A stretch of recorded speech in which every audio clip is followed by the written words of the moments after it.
आज उत्कलमणि शिशु साहित्य समितिर आज वार्षिक संवर्धना सभा कविता पाठ एवं वार्षिक अधिवेशन आज अनुष्ठित होउची।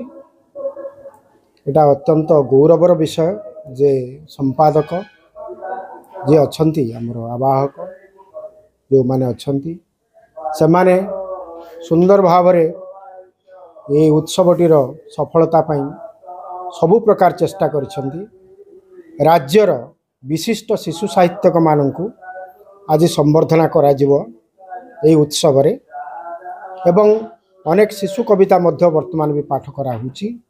दुईटी अधिवेशन रे यह समाप्त हबो।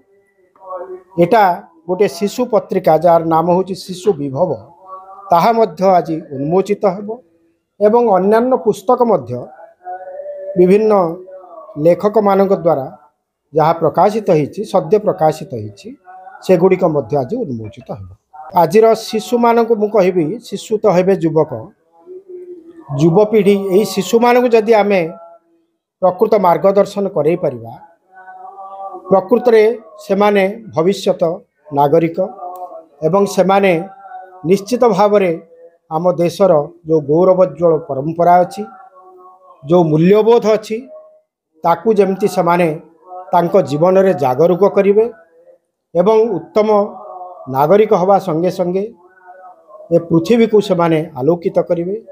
आगामी वंशधर माने जो माने आसीबे सेमानको भी दिग्दर्शन देवे। तेणु आज सेमानको पाखरु आमर बहुत आशा जेहेतु सेमाने आजिर संभावना एवं भविष्यतर सेई माने हेबे दिग्दर्शक। आमर उत्कलमणि शिशु साहित्य समिति नामक गोटे अनुष्ठान आम गाँव अच्छी जोटा कि से अनुष्ठान सभापति अच्छी। विशेषकर गाँव में ये उद्देश्य हूँ शिशु साहित्यर प्रसार प्रचार शिशु मान साहित्यर आवश्यकता या दृष्टिकोण रखी आम विज्ञ व्यक्ति मान डाकिलु ये से बहुत मूल्यबोध कथा साहित्य संपर्क अवतारणा कले।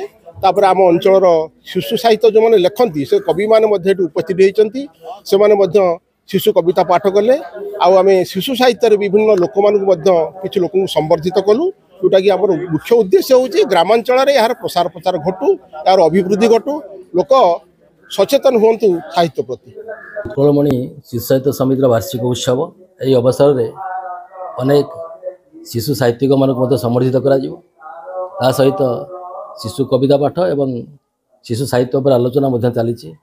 मोर कहवा कथा है जे आनंदपुर अंचल विशेषकर केन्दुझर शिशु साहित्य अनुष्ठान आदौ ना ये गोटे अनन्य संस्था से आनंदपुर उपखंड आम यही संस्था गर्व अनुभव करूँ जे शिशु मानक केमी गढ़ा दे पार। शिशु साहित्यर मुख्य अभिमुख्य है शिशु मानकर चरित्र गठन व्यक्तित्व गठन दिगरे शिशु साहित्य कार्य करा उचित।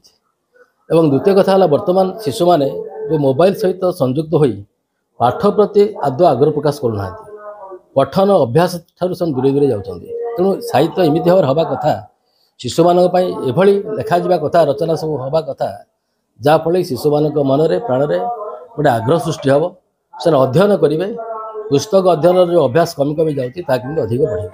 तेणु एति आम आशा करूँ ये जो वर्तमान ये जो रत्नाकर बाबू कवि रत्नाकर बाबू नारायण साहू एम नेतृत्व में जो संगठन यहाँ प्रतिष्ठा होती आहरी गौरवान्वित हो तार कार्य को आहरी सुदूर प्रसारी कर शिशु साहित्यर विकास प्रसार घटो ये आम कामना करूँ।